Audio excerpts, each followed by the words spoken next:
Thank you, thank you. I'm here to tell some jokes, folks. Are you ready for some jokes? Yeah? And if you want to hear my jokes, if you want to hear my stupidity, could you just please move closer to the general area? It's easier to tell jokes to faces. That'd be great if I could just get like 4 people to stand close to me while I bare my soul to you and tell you some jokes. Okay, that guy's listening. I got one guy listening. That works. That's cool.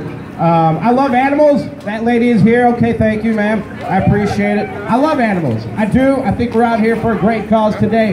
This is my dog, Osgood. Give it up for Osgood.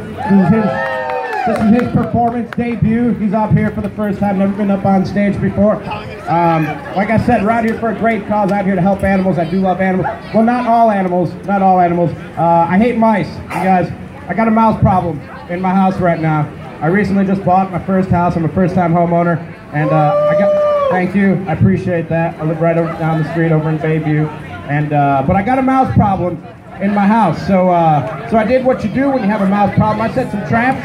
I set up those glue traps, you know, and I set one up behind my stove on one side of the stove, and I woke up the next morning and it was flipped over. I was like, oh, cool, I got him.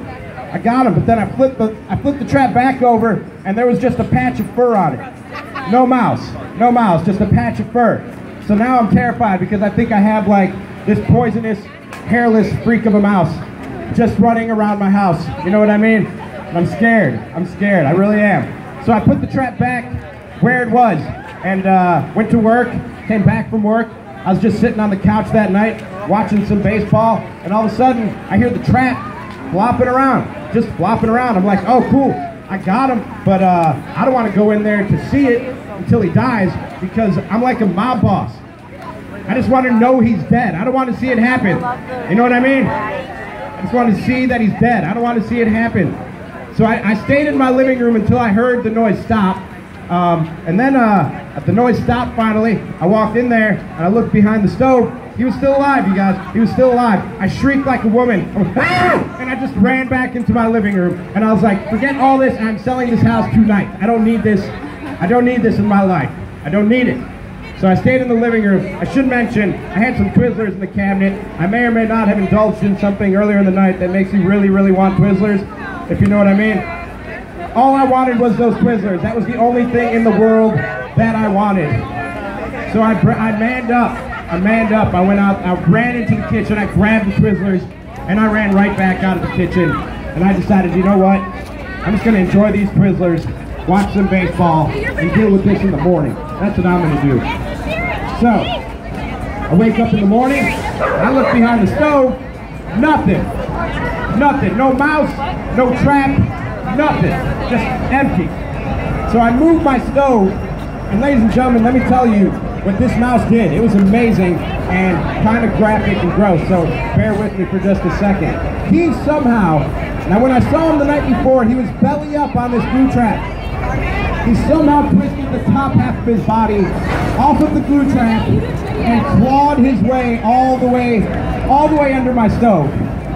So I go to pick him up, and guess what, folks?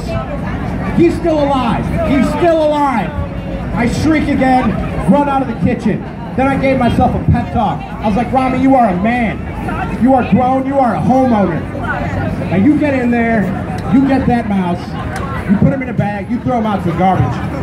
And I did just that. But I felt terrible afterwards. I felt really guilty afterwards. Not only because I killed this poor innocent little mouse that was just trying to live, but I'm pretty sure I killed the real life Mighty Mouse, you guys. I don't know. This dude had a lot of fight. He had a lot of fight. That's all I'm saying. A lot of fight in that little guy. Like I said, this is my buddy Osgood. I like walking Osgood. That's a hobby of ours, which I would guess is the same for most dogs and dog owners. I like walking them in the winter though, because sometimes people can be scared of pit bulls. Everybody here seems pretty pit friendly, but I get self-conscious about that. And when I see somebody that looks uncomfortable, I might cross to the other side of the street, give them their space. You know what I mean? Until recently, my buddy here, he taught me a lesson. We were walking, we always walk along the same stretch of Lake Michigan in Kenosha when I lived down there. Every Saturday, it was like our routine. We just walked across this stretch of the lake. Only this one particular Saturday, the lake was sort of fenced off. They had that temporary orange fencing up, when they have events go on, you know what I mean. And I found out that it was a jazz festival going on over there. So we just walked along the orange fence. We couldn't get to the lake. We just walked along the orange fence. Then when we got to the entrance of the jazz festival, my dog, as if he knew what was going on and these people had invaded our territory, he stopped and dropped the hottest, smelliest load that you've ever seen a dog drop in your life. And then he just started kicking up grass and staring at people who were obviously scared of us because he's a pit bull and I'm an Arab. And then he just sat there. He just sat there and took that proud pit bull stance, you know what I mean? When they puff their chest out. And I realized at that moment that my dog had embraced the fear of people, you know what I mean? And well, he should, because if you're scared of my dog just because he's a pit bull, all you're doing is reacting to radicalized, sensationalized media reports. That's what you're doing. Wait a minute, are we talking about Arabs or pit bulls, right? I don't know. Back to my story. But you know what that makes you? If you're scared of my dog just because he's a pit bull, that makes you a breedist. That's right, you are a breedist. What else? Oh yeah, another story about me walking Osgood here. When we walk in the winter, Osgood, he wears a coat and boots. It's actually a sweater that makes him look like a football. So that's fun. That's not embarrassing at all. People don't stare and make fun of you. They do. They stare and they make fun of you when you're walking a pit bull who looks like a football sweater and is wearing yellow boots. That's not something a man wants to do, but it's something I have to do. And just this last winter, I was walking in here in Bayview, and I came across the bus stop, and there were 3 young black gentlemen standing there. They were waiting for the bus, and their choice of ridicule was just to point out things to me that were obvious. You know what I mean? I was walking, and I walked past them, and one of the dudes goes, "Hey man, your dog is wearing a coat." And they all just started laughing, and I was like, "Yeah, I know, he's a short-haired pit bull, so he sort of needs a coat when it's cold out." The other one was like, "Hey man, your dog is wearing boots." And I was like, "Yeah, I know, man. I know. The salt, it irritates his feet. They bleed and stuff. So he's got to do it." And then the third dude, he was like, "Wait a minute, that's a pit bull? Pit bulls are supposed to be tough. You got you a sissy pit."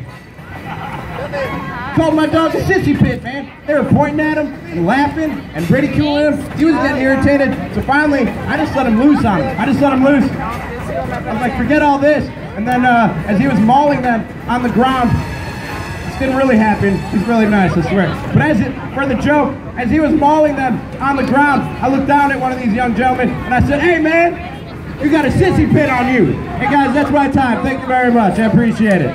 It's a great cause. You guys are doing a good thing. Thank you. Back to Riggs.